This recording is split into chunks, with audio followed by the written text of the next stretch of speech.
hindi po siya magpo-provide ng things or revelation para itatagumpay doon. Sabi ko, Lord, sign ito na nais mo akong pumasok sa seminary. Sabi ko, sige Lord, susundin kita sa isang kondisyon. Lahat ng needs ko, lahat ng pangangailangan ko, ikaw magsusupply. Lahat ng physical strength, ibibigay mo sa akin, sabi ko kay Lord. And sa kabutihan ng Panginoon, first day ko sa seminary, iba yung pagtanggap nila sa akin, iba yung pagkilala nila sa akin, mga first year, kasi po, hindi ko po talaga in-expect sa college na ganun yung pagtanggap. Kasi po, di ba sa college, kanya-kanya po yan, kumbaga, iwalay, kumbaga, kanya-kanya dyan. Sabi ko, Lord, nakita ko yung totoong school na para sa akin. Talagang isang napakalaking revelation po talaga ang binigay sa akin ni Lord nun. Kaya as a minister of God, sabi ko, Lord, I will pursue my dreams, I will pursue my ambition. Hindi na maging sundalo, hindi na maging piloto, hindi na maging chef, kundi maging pulis na ng Panginoon. PNP, pulis ng Panginoon. Hindi na maging profession ko, sabi ko kay Lord. And then sabi ko, Lord, after na po ng first step, second step na po, sabi ko, Lord, enrollment na naman, tuition fee na naman, Lord. Sabi ko, paano to, Lord? Sino magpo-provide nito? Sabi ko, kasi medyo kapastrid po kami sa pera.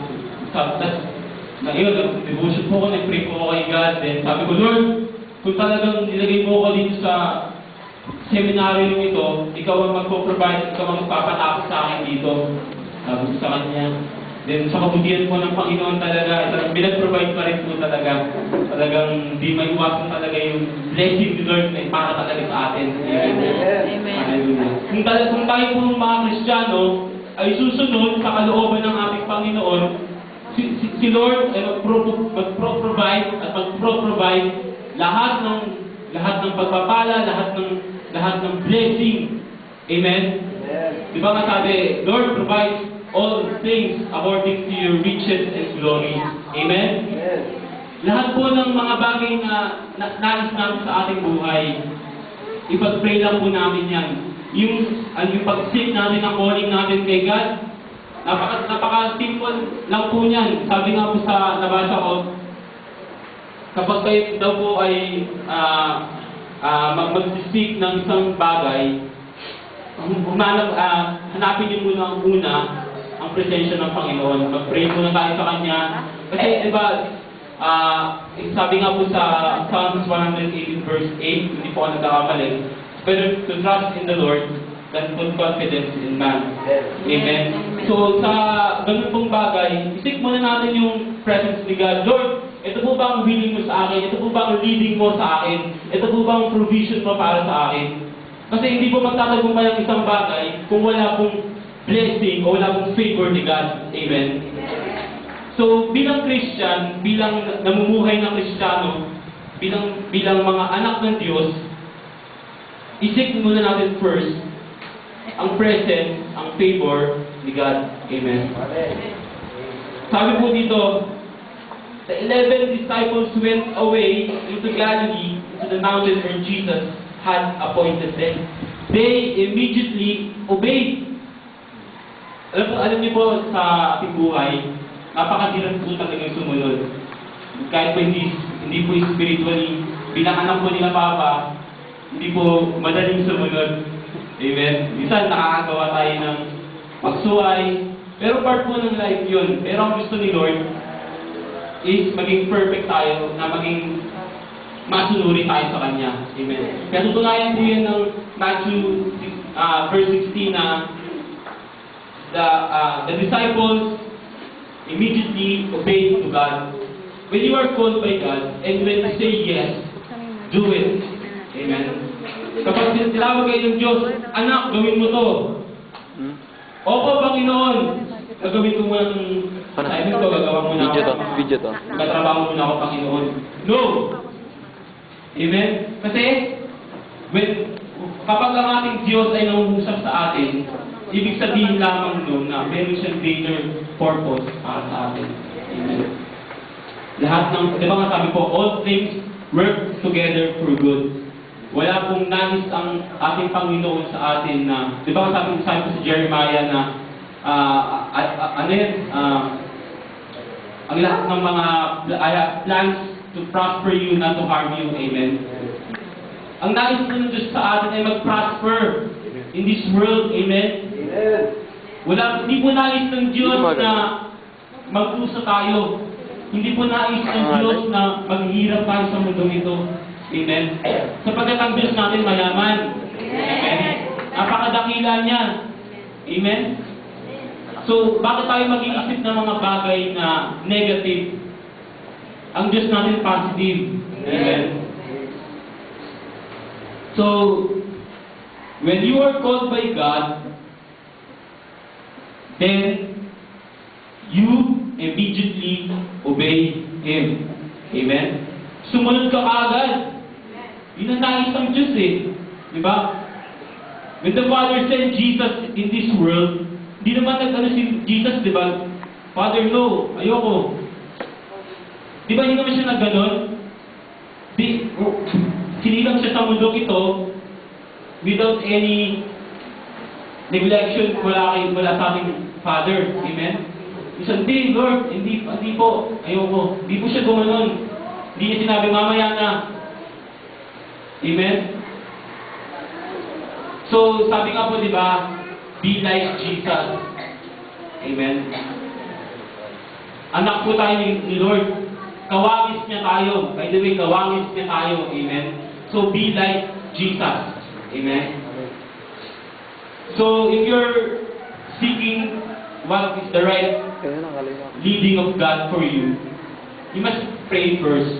Amen? Pray. Perhaps fasting. Prayer and fasting. Ano po ba yun? Napakasarap po pala talaga gawin niyo yung prayer and fasting. Kasi po Thursday, yung prayer and fasting po ako. Yung umaga po, sabi ko, Lord, paano ko umpisa ang prayer and fasting? Then, tama-tama po binigay sa amin our daily bread. Kasi yung mga nakakala ng our daily bread.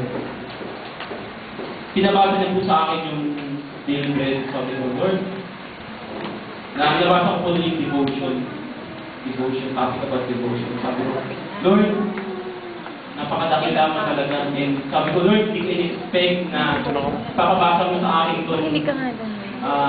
Akmang-akma dun sa aking purpose na devotion, prayer and fasting. Sabi ko, Lord, napakadakila mo talaga. Hindi ko in-expect. Sa ating life, di ba hindi sabihin in-expect yung mga bagay na dumarating sa atin. Minsan po yung mga in-expect natin is hindi dumadating. Amen? Ang dumadating yung mga hindi in-expect. So, ang lesson po dito is mag-isip tayo ng mga bagay na hindi natin kayang makita o hindi natin kayang gawin. Isipin po natin yung mga bagay na hindi makakain ng tao. Amen? Kasi po, mahirap na po magtiwala sa tao ngayon, di ba? Kasi, tulad ngayon, sa panahon natin ngayon is puno na rin po ng karahasan, puno na rin po ng kamakilala, yung bus bombing, di ba po? So, sabi nga po, better trust in the Lord. Trust in the Lord. Amen? Magtiwala lang po tayo sa Kanya. At ang hinahanap niyong calling, at ang hinahanap yung leading the Lord, ay matatagpuan niyo. Amen? Hallelujah. Number 2 po, when you receive that calling, seek to worship God. Amen? At paano yung way na mag-worship ako kay Lord? Sabi po sa Matthew 28:17, they worship Him. Amen? Sabi, ang worship daw po ay isang paraan ng thanksgiving at ng pagpupuri sa ating Panginoon. Amen? Ang worshiping, ang pagkanta, ang pag-awit ay isang paraan ng pagpapasalamat sa ating Panginoon. Amen? Tayo po na thank God through worshiping. Amen? Sa lahat po ng mga bagay natin, sa lahat po ng mga bagay na ginagawa natin, di ba po mga, halimbawa, ako po'y pumapasok sa school na umaga, sa Ayala po kasi school ko, so ang daming mga passengers na sumasakay ng jeep. Sabi ko, Lord, pag tuwing umaga po, sumasakay po ako kasi minsan punuan po talaga. Nagpipray ako, Lord, provide mo yung sasakyan na, o yung jeep na sasakyan ko. Kasi po ang hirap po talaga sumakay every morning sa papuntang Ayala. Sabi ko, Lord, provide mo yung sasakyan ko. Then immediately, may dumarating laging jeep para sakyan ko. At laging maluwag. Sabi ko, talagang sobrang ganda ko talaga. Napapahallelujah ako. Lord, praise the Lord. Sabi ko, Lord, napakadakila mo talaga.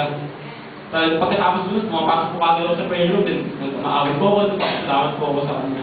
Isa po yun sa mga way na pagpapasalamat sa ating Panginoon. Amen. Yun po, di ba nga, nilikha po tayo ng ating Panginoon para sambahin siya, i-worship siya. Amen.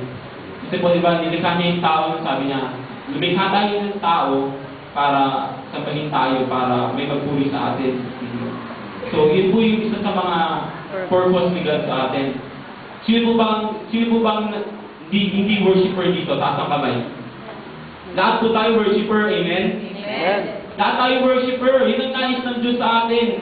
Amen? Wala pong aakyat ng langit na hindi marunong umawin, na hindi marunong magpuri sa ating Panginoon. Amen. Lahat tayo binigyan ng Diyos ng mga magagandang boses. Kahit sintonado pa yan, may boses pa rin yan. Amen?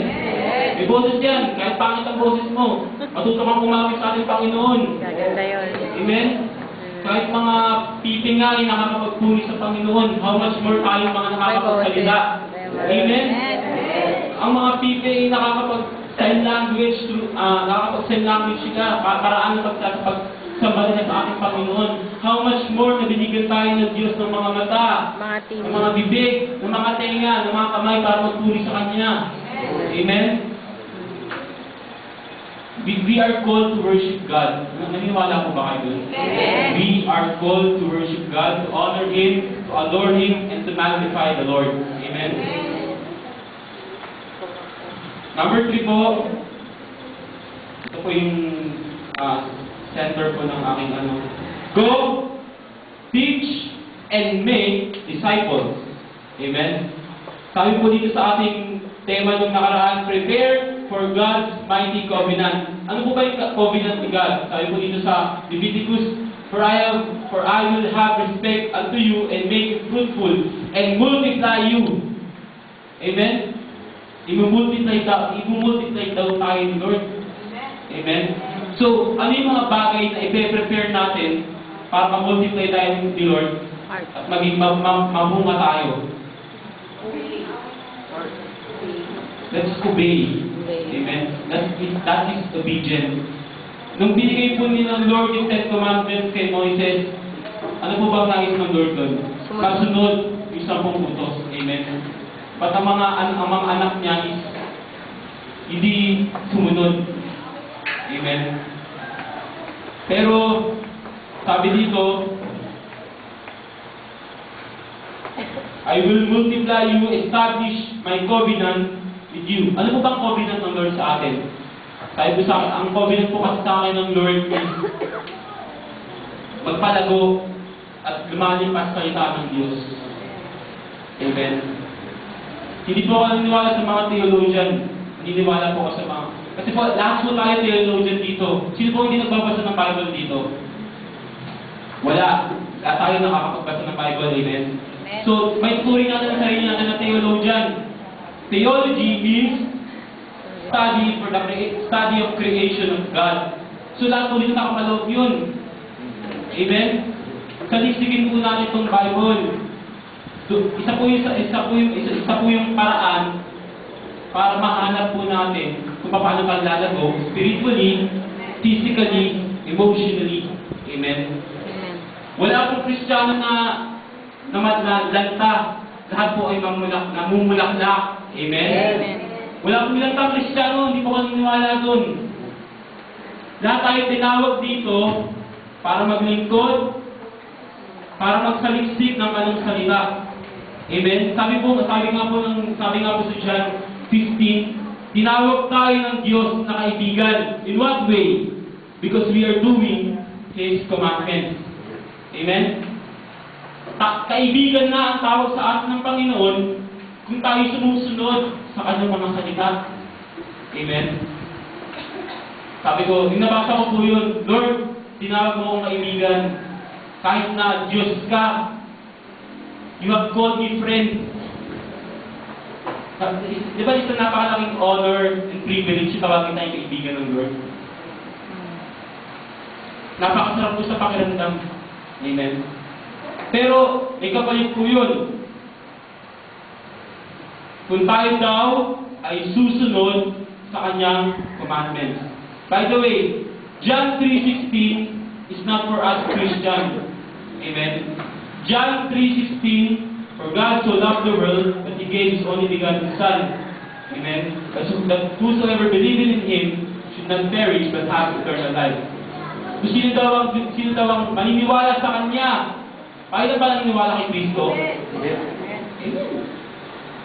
Ngayon natanggap natin yung blessing mo na kay God, yung pagkakaligtas sa atin. Ano pong gagawin natin? Learn to share. Amen. Learn to share to others. Amen. Marami po nangangailangan dyan. Kayo po dito. Go ye therefore and teach all nations. Hindi po ibig sabihin ng Diyos na pumunta tayo ng Korea, pumunta tayo ng Afghanistan, pumunta po tayo ng Africa. Hindi po.